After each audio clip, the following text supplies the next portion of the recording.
Finally ভাই ধূমকেতু release হয়ে গেল এত বাধা বিপত্তির পরে। এত বছর পর ধূমকেতু রিলিজ করলো ভাই।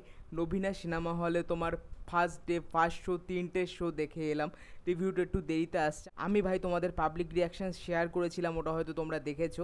এবং যে সেলিব্রেশনটা হয়েছিল ওটা আমি আপলোড করব এই রিভিউর পরে পরে, ঠিক আছে?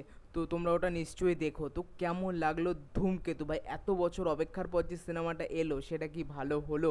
তুই যাকে দেখছিস সেটা ভানু সিং এর ভূত, আর ভূতের কোনো মৃত্যুর ভয় হয় না। তো সিনেমাটা কেমন হলো বলার আগে যদি গল্পটা একটু ছোট্ট করে বলি, এই ধূমকেতু সিনেমার গল্পটা মূলত ফ্যামিলি, ভালোবাসা এবং বন্ধুত্বের, এবং অনেক কিছু আছে যেগুলো তোমাদের দেখতে হলে সিনেমা হলে গিয়ে খুঁজতে হবে যে সিনেমাটা কী রয়েছে। তো সিনেমাটা আসলে কেমন হলো দেখো ভাই, এই সিনেমাটা না সব অডিয়েন্সের ভালো লাগবে না। স্পেশালি যারা দেবের বাচ্চা অডিয়েন্স রয়েছে তাদের এই সিনেমাটা বেশিক্ষণ অ্যাটেনশন হোল্ড করে রাখতে পারবে না। যদি তারা দেবদার ফ্যান হয়, হ্যাঁ চুপচাপ বসে দেখে নিলাম, ভালো বললাম, ঠিক আছে। কিন্তু আমি যদি মন থেকে বলি তো আমি বলবো এই সিনেমাটা একটা ম্যাচিওর অডিয়েন্সের জন্য। যদি বাচ্চারা দেখতে চায় তাদের জন্য অ্যাটেনশন হোল্ড করে রাখাটা একটু ডিফিকাল্ট হবে, যেহেতু এই সিনেমাটার মধ্যে বিশাল কিছু পাওনা নেই। ভারী ভারী কনভারসেশন রয়েছে, ডিপ কনভারসেশন রয়েছে, এবং কিছু মানে গভীর মিনিং রয়েছে কথাগুলোর, যেগুলো খুব ভালো, ঠিক আছে। এবং এখানে যদি পারফরমেন্সের কথা বলি, দেব, শুভশ্রী, রুদ্রনীল এবং দেবের বাবার চরিত্রে যে অভিনয় করেছে তার নামটা আমার এখন মনে পড়ছে না, তাকে আমার খুব ভালো লেগেছে। এবং স্পেশালি যদি বলি দেব শুভশ্রীর থেকে যাকে আমার সবথেকে বেশি ভালো লেগেছে, যে মন কেড়েছে, সে হলো রুদ্রনীল, যে এখানে দেবের বন্ধুর ক্যারেক্টারটা প্লে করেছে। রুদ্রনীল জাস্ট ফাটিয়ে দিয়েছে, তাকে দেখতে খুব ভালো লাগে, ঠিক আছে। খুব সুন্দর, খুব সুন্দর। সে যখন বলছে ভানু ভানু, ভাই খুব সুন্দর লাগে।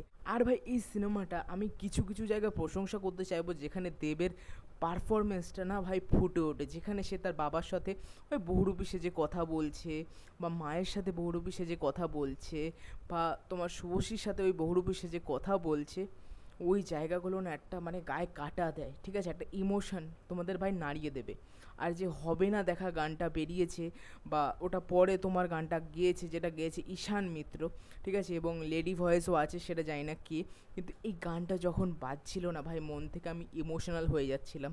যেহেতু তোমরা যদি কোনো মানুষকে হারিয়েছো, বা তার সাথে তোমার দেখা হচ্ছে না, বা বিচ্ছেদ হয়ে গেছে, তখন যখন এই গানটা শুনছি বা দেখছি, ওই জায়গাটা এতটা হার্ট করছে না, খুব ভালো লেগেছে। হবে না দেখা গানটা যেই পজিশানে এসছে, এবং দেবের ওই চোখগুলো শুভশ্রীর যে পারফরমেন্স রয়েছে ফুটিয়ে তুলেছে।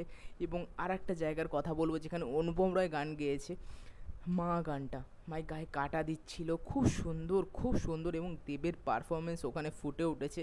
এবং যেগুলো বলছিলাম যে কনভারসেশনগুলো রয়েছে মায়ের সাথে, বা বাবার সাথে, বা বন্ধুর সাথে, বা শুভশ্রীর সাথে, বা পরমব্রতের সাথেও একটা কনভারসেশন রয়েছে, ওই জায়গাগুলোতে দেবের পারফরমেন্সটা টপ নচ। আর বাকি জায়গাগুলোতে রুদ্রনীল জাস্ট খেয়ে ফেলেছে। এবং দেবের বাবার চরিত্রে যিনি অভিনয় করেছেন তার জায়গাটাও খুব ভালো লাগে, ঠিক আছে। তার একটা ভেঙে পড়ার জায়গা আছে, ওই জায়গাটা খুব ভালো। এবং শুভশ্রী যদি কথা বলি, তাকে খুব মিষ্টি লেগেছে। অনেক বছর আগে এটা শুটিং হয়েছিল, তাকে খুবই মিষ্টি লাগছিল, ঠিক আছে। তার বিয়ে টিয়ে হয়েছে, তার বাচ্চা হয়েছে, একটু মানে গঠনটা ভেঙেছে, কিন্তু সেই আগে শুভশ্রীকে দেখতে খুব মিষ্টি লাগলো। তার ইমোশনাল জায়গাতেও দেখতে বেশ ভালো, ঠিক আছে, খুব ভালো লেগেছে।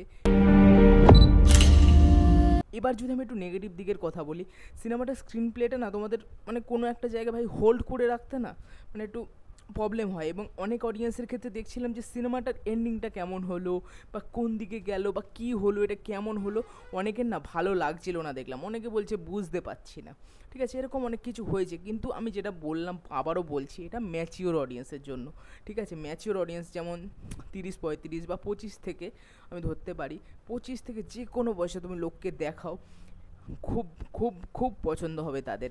এবং কৌশিক গাঙ্গুলি এই সিনেমাটা রিলিজ হওয়ার আগে যেটা বলছিল, এই সময় দাঁড়িয়েও এই সিনেমাটা কতটা রেলিভেন্ট আপনারা দেখলে বুঝতে পারবেন। হ্যাঁ সত্যি এই সিনেমাটা রেলিভেন্ট, এবং যে জিনিসটা দেখানোর চেষ্টা করে সেটা তোমাদের গায়ে কাটা দেবে এবং তোমাদের ভালো লাগবে। ওভারঅল যদি বলি ধূমকেতু কেমন হলো, আমার বেশ ভালো সিনেমা লেগেছে।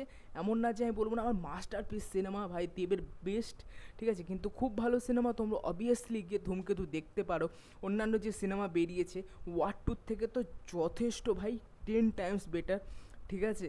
এবং খুব ভালো সিনেমা হয়েছে, একটা বাংলা সিনেমা হিসাবে যেটা বাংলায় ভাই হিন্দি সিনেমাকে হারিয়ে দিচ্ছে, এটাই জাস্ট মানে দারুণ ব্যাপার। এবং যে রিয়াকশানটা তোমরা দেখেছো সেটা ভাই তোমাদের বলে দিচ্ছে ধূমকেতু কেমন হয়েছে। তো অবভিয়াসলি কি চেক করতে পারো। আর যারা দেখে ফেলেছো তোমাদের কেমন লেগেছে আমাকে নিশ্চয়ই কমেন্ট করে জানিও। আর ভিডিওটা ভালো লাগলে লাইক করো, কমেন্ট করো, আর চ্যানেলটাকে অবশ্যই সাবস্ক্রাইব করে দিও। টাটা।